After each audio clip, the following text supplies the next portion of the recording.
Shohei Ohtani. If he did not play another game, is he a Hall of Famer? He has 252 home runs, which is tied for 248th all time. He's got 618 runs batted in, tied for 840th all time. That's as many runs batted in career as Candy Maldonado. He's got 156 stolen bases, which is tied for 528th of all time. His career batting average of 282 is 607th of all time. He is the only member of the 50 home run, 50 stolen base club, and the manner in which he did it is the stuff of legends in one single game. I think he did it with 6 home runs and 7 stolen bases in that one game in Miami. Not too far off, by the way. The Dodgers' all-time single-season home run leader with 54. Only player in Major League Baseball history with 10 or more pitching wins and 30 or more home runs in a single season. Yes, he pitches too when he doesn't blow his arm out. Fastest player to have a 40-40 game, a 40-40 season. He did it in just 129 games. He's now a World Series champion. He's the MVP of the American League twice, and now a one-time National League Most Valuable Player. 4-time All-Star Rookie of the Year, Shohei Ohtani, if he doesn't play another game. Hall of Famer, yes or no? Chris, I'll let you go first here. I actually think this is an easier answer than Aaron Judge. Resounding no. Ooh, Brockman is tough. Really? Wow. Yeah, he has individual accolades, sure, but again, shorter career than Aaron Judge at this point. Yes. Doesn't even have 1,000 career hits. If you combine his pitching WAR with his batting WAR, it's 62, which is still awfully low for Hall of Fame metrics. Usually you need to be around 75 or so.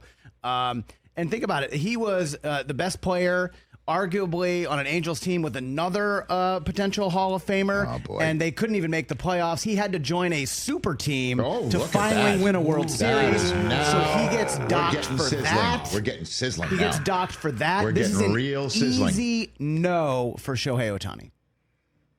I'll go next, and then you can break the tie. Because he's absolutely a Hall of Famer. Okay. Like I if he doesn't, are you just going to put everybody in? Because that's not going to make this segment very fun. No. Okay. No. We're just getting started, dude. Like, how could you? Really, 6 minutes into this bit. Well, you're 2 for 2. Just say the fact that I'm 2 for 2. That's the way it's going to be the entire time. I don't know. We do this. Okay. But yes, I'm gonna be more lenient than you. Okay. I think, you're gonna be far in one direction. I might be far in another direction, and then hopefully TJ will land somewhere in the middle, which I think is maybe on brand for this entire program. I feel it's perfect. But it's perfect. Right? It's perfect. How we do here.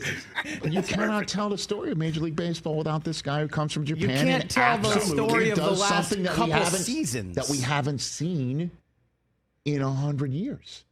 That we haven't seen. And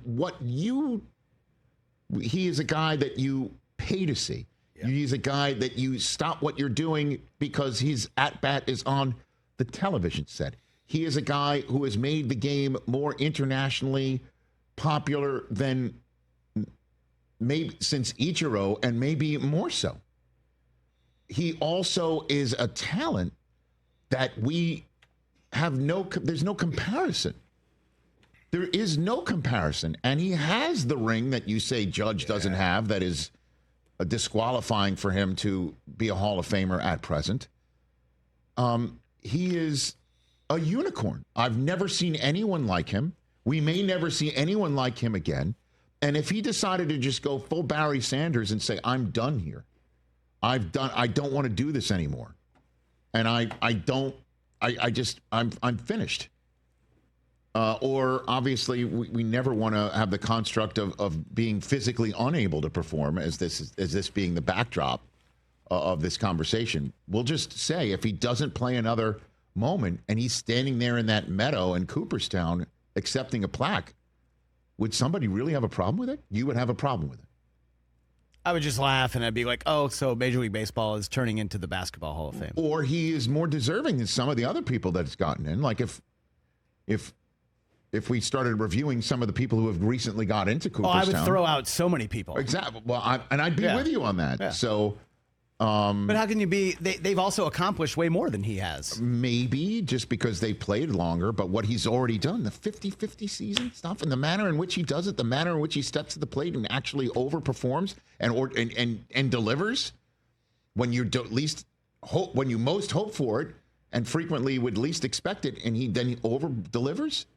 I've never seen anybody like him. He gets another World Series. Well, he's never seen anyone like him since he's been playing for the Dodgers. Like, where was all this with the Angels? It was there for the Angels, too. It's just, come on, man. I mean, the World Baseball You know how this Classic, works he in ended baseball. it. You know how this works in baseball. You know how it works. If he wins one more World Series, it's over. There's no argument. Well, you would definitely be a Dodger fan for life. No, stop. You want to break the tie?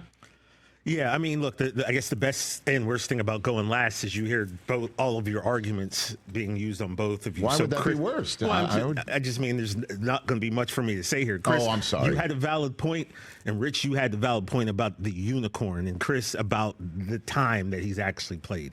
But the bottom line is, I think the closest comp maybe we could say is maybe Terrell Davis, who, Chris, you always say a lot of people feel like he didn't play long enough to deserve to go to the Hall of Fame, and yet when you look at what was accomplished in that time with the 2 Super Bowls and the 2,000-yard season, then I think simply because of what Ohtani did for the game of baseball and is doing by making it so big internationally, I feel like that is going to help his case with voters.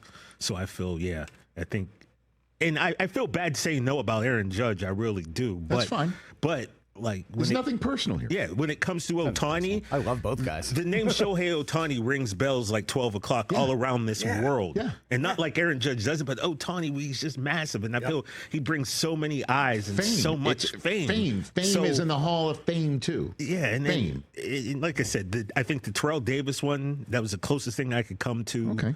The championship, definitely, I think Chris just put him over. Yeah. Had the Dodgers not won last year, I think it would have been a no. But now, Is he the most famous baseball player ever? You could make this case. Well, I think, wouldn't Babe Ruth be the most famous ever? Well, I mean, we were in DiMaggio. Obviously was the Yankee Clipper, then married to Marilyn Monroe. I don't think kids today, we don't sit there and go, Joe DiMaggio. Babe Ruth's name still gets said. I think he's a Hall of Famer. Catch the Rich Eisen Show live weekdays from 12 to 3 p.m. Eastern on Roku Sports Channel in the U.S.